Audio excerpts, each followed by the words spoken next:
It didn't begin with violence, it began with certainty.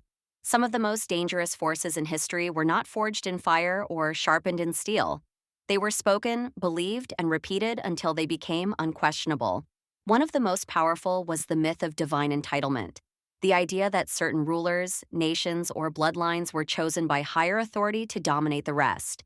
In ancient civilizations, kings did not rule by strength alone. Pharaohs were gods embodied. Chinese emperors carried the mandate of heaven. European monarchs governed by divine right. Their authority was not debated, it was ordained. When power becomes sacred, resistance becomes sin. This myth did not remain confined to royal courts. It evolved, it traveled, it adapted to new eras. Under its banner, conquests were sanctified and expansion reframed as destiny. In the 19th century, Manifest Destiny declared American expansion inevitable and providential. European empires justified colonization as a civilizing mission. Entire populations were displaced under the belief that history itself endorsed the conqueror. The narrative was simple. We are chosen. They are obstacles. History approves. This is the sacred justification archetype.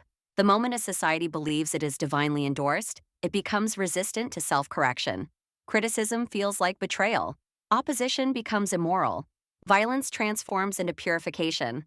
The myth rarely presents itself as cruelty, it presents itself as righteousness. And righteousness is far more dangerous, because certainty removes doubt, and doubt is the mechanism that restrains excess. Across centuries, this pattern reappears. Racial superiority doctrines, revolutionary purges justified as moral cleansing, ideologies framed as inevitable progress. Each iteration carries the same structure, power wrapped in moral inevitability. But history shows something else. Empires that define themselves as chosen often overreach. They suppress dissent until it fractures internally. They mistake narrative control for structural permanence. The danger of this myth is not that it inspires belief, it is that it silences reflection. When a story becomes untouchable, it becomes unstoppable, until reality imposes limits. The most destabilizing myth is not about dragons or demons. It is the belief that we cannot be wrong. Myths shape identity. Identity shapes policy.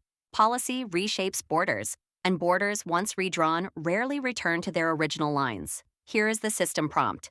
What belief in your era is treated as morally unquestionable? And what actions does it quietly justify? Subscribe to SayenMythos for more myths decoded through the architecture of power and the hidden narratives that move civilizations. It didn't begin with violence. It began with certainty.